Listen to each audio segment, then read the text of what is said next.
deal that would have allowed Nebraska to replace its canceled game this Saturday against FCS team Chattanooga. UTC's athletics director confirmed the Big Ten's decision to ESPN. And this just in this afternoon, 2 NFL teams have positive tests. Giants guard Will Hernandez tested positive, and other O-linemen have been told to stay home today as well.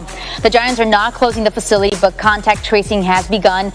Meanwhile, in Los Angeles, the Chargers say a player has tested positive and immediately began self-quarantining. The Chargers will not close their facility either. We're going to keep it in the NFL. NFC South battle tonight between the Falcons and Panthers. Several stars on display, but missing one of its best in Christian McCaffrey. He's still out with that high ankle sprain.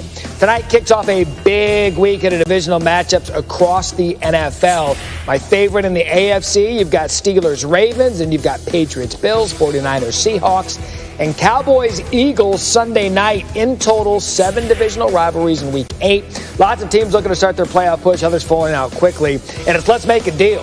The NFL trade deadline, November 3rd, this coming Tuesday, and there could be plenty of buyers and sellers on that market. We also have some Gardner Minshew news that we will get to in just a minute. But first, Schefter, I want to start with the trade deadline, and we've seen some moves over the past couple of days. Why might we see another deal today? Well, Matt, here's the situation. If you're a team that wants to acquire a player and have him practice next week and play next Sunday in Week 9, you'd have to get that deal done by today for that player to be eligible to practice next week, because the player has to go through 5 days of COVID testing before he can get out on the practice field. So today becomes an artificial trade deadline day if a team wants that player to practice next week. And Tuesday, 4 p.m. Eastern, becomes the actual trade deadline day where deals have to be consummated by. Yes, you're talking about protocols changing the way it typically works within the NFL. Meanwhile, the Cowboys, their quarterback Andy Dalton was knocked out of Sunday's game against Washington with a concussion. What are you hearing about Dalton's status for Sunday night against the Eagles?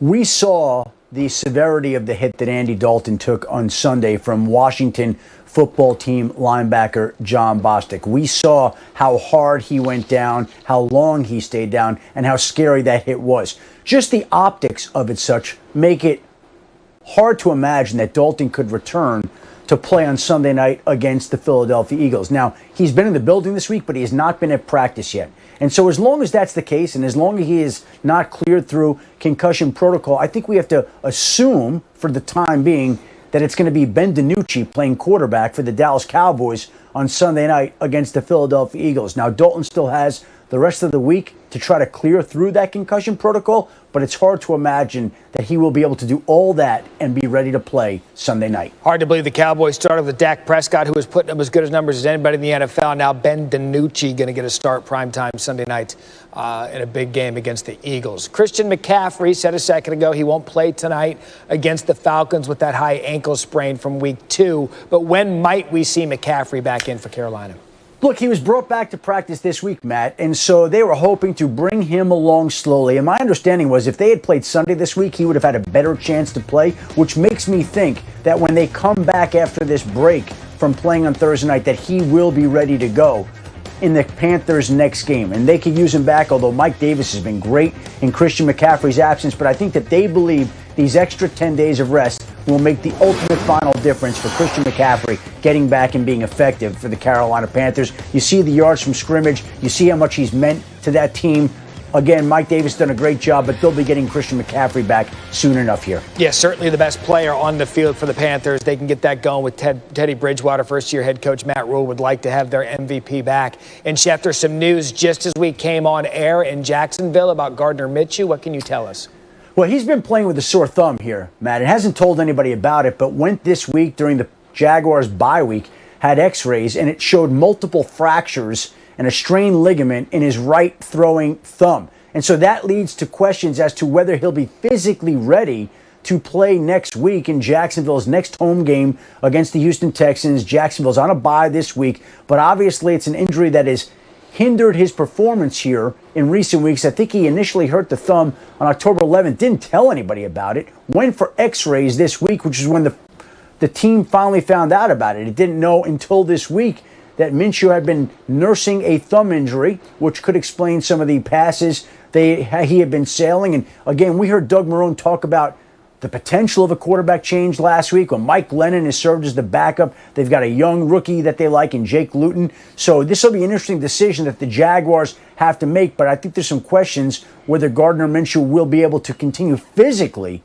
as the Jaguars starting quarterback after the bye next week. Yeah, not the type of surprise a team wants when a player gets to X-ray, but at least it is a bye week for the Jaguars to make their adjustments accordingly. Adam Schefter with everything in the NFL this morning. Adam, thank you. Thank you, and when Matt. you look at Gardner Minshew and what he's been able to do, is very accurate passer for the Jags. Indeed, Matt. Also, a day after he officially became a member of the Buccaneers, Antonio Brown reported to his new team. The 32-year-old is in the final week of his 8-game suspension for multiple violations of the league's personal conduct policy. Brown, who was only allowed to work out with the strength and conditioning staff and attend meetings, is making a really good impression. Yeah, he looks fantastic. I think we had really good conversations today, he and I, and he was with the meeting. He was in the meetings and everything, and he's working with Anthony Proley and the strength staff. He looks in great shape and, ready to go. You know, I've watched Antonio for a long time and then had the opportunity to play with him last year for a short period of time. And, Jason and Bruce, felt like there was a right opportunity to add him to a really talented group that we already have. And I certainly didn't object to it. I think the more good players we have on our team, the better we can become. And he's joining a very deep group of players at that position. So Antonio's going to work as hard as he always has. He's a very hard worker. Everyone knows that. And, we'll see what we can do when he gets on the field. To Brady's point, the Buccaneers are loaded with receiving talent. Mike Evans, Chris Godwin, Gronk, and now Brown.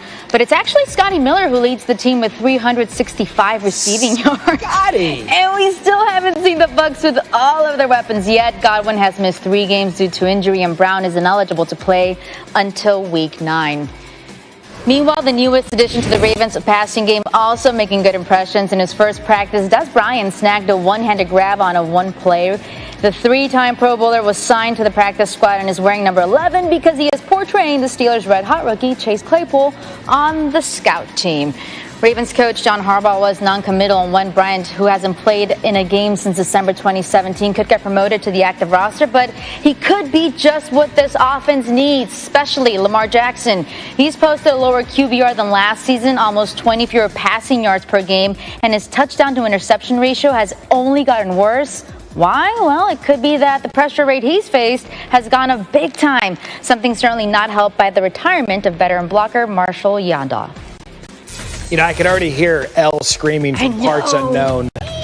Mind-boggling stat that shows just how close the Falcons come to wins before falling short and what Atlanta can do to reverse the trend.